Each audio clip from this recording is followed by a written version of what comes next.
Malusi Gigaba, voormalige minister van Openbare Ondernemings, staan volgens die ANC se interne beleid op sy, na hy Dinsdag saam met Brian Molefe in die Palm Ridge Landdroshof oor die saak oor beweerde korrupte tenders rakende die aankoop van lokomotiewe in 2014 by Transnet verskyn het.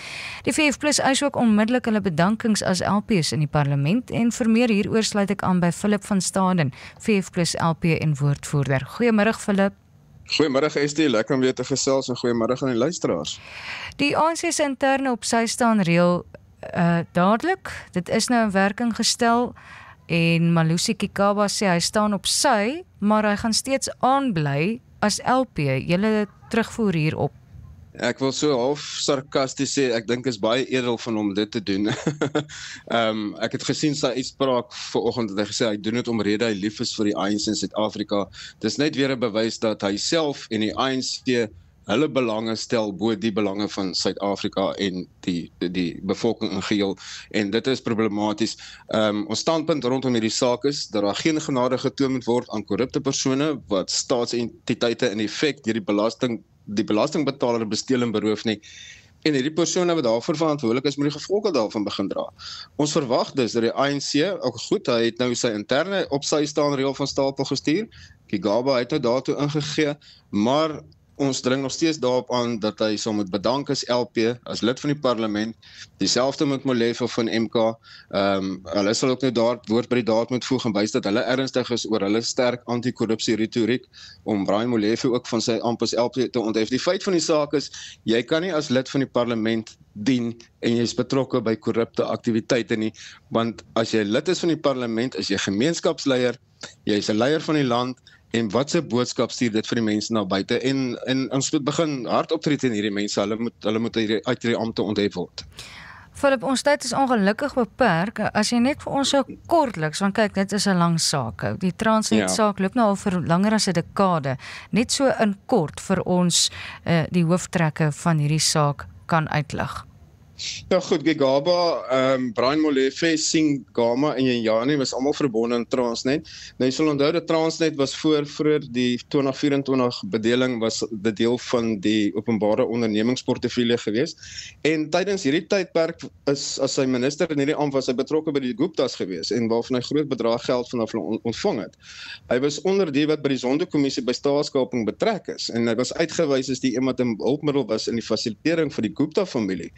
Aanslag om staatskoffers te plunder. Nou goed, wat hulle in kort gedoen is, hulle het gegaan en die Chinese maatskappy CSR in 2014 aangewys om 25 lokomotiewe te verskaf teen 3.2 miljard rand, wat op die eindelik van die dag vir meer as 3.4 miljard rand gekos het. En 2 verdere kontrakte is 100 lokomotiewe teen 3.8 miljard gekoop, wat toe meer as 4.8 miljard rand gekos het.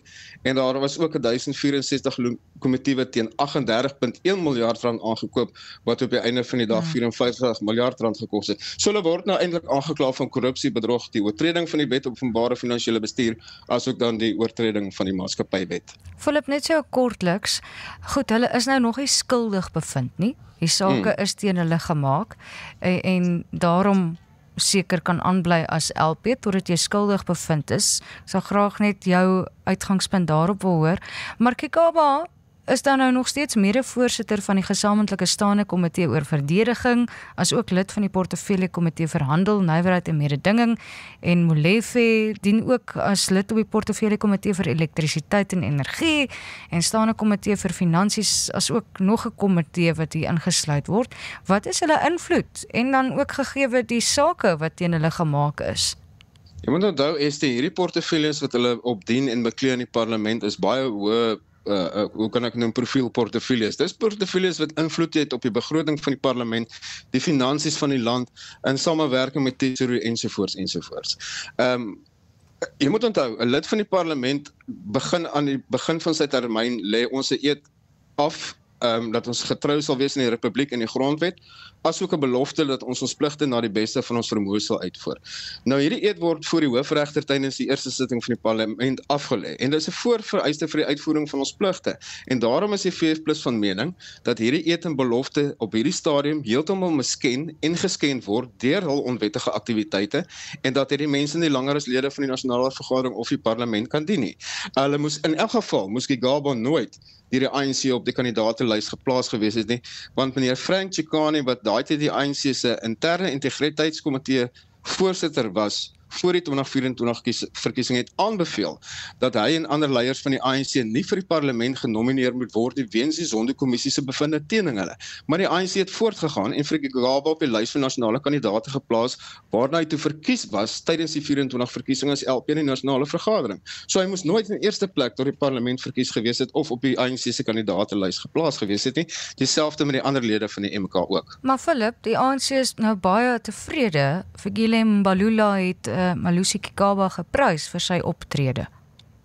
Ja, soos ek in die begin gesê het, ek dink, as ek sarkasties kan wees, ek dink dit is baie edel van hom, dis hoe ek sê, die ANC en Gigaba het nou deur hierdie optrede maar net weer eens bewys dat hulle eie belange stel bo die van Suid-Afrika se belange en dit is problematies.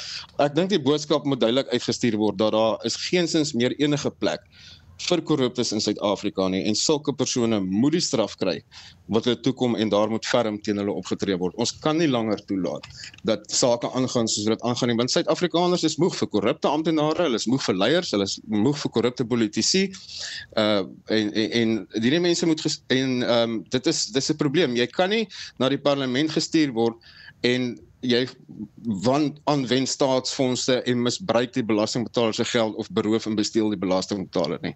Dis hoogtyd dat hierdie persoon verantwoordelik begin doen vir hulle onwettige optrede. En ons kan dood eenvoudig net nie so langer aangaan nie. Dis 'n duidelike boodskap wat uitgestuur moet word dat ons begin waar ons moet begin en ons begin by ons leiers wat korrup is om van hulle ontslae te raak. Dit is Philip van Staden, VF+LP en woordvoerder. Impak, jou volgepakte nuusprogram net op Pretoria FM.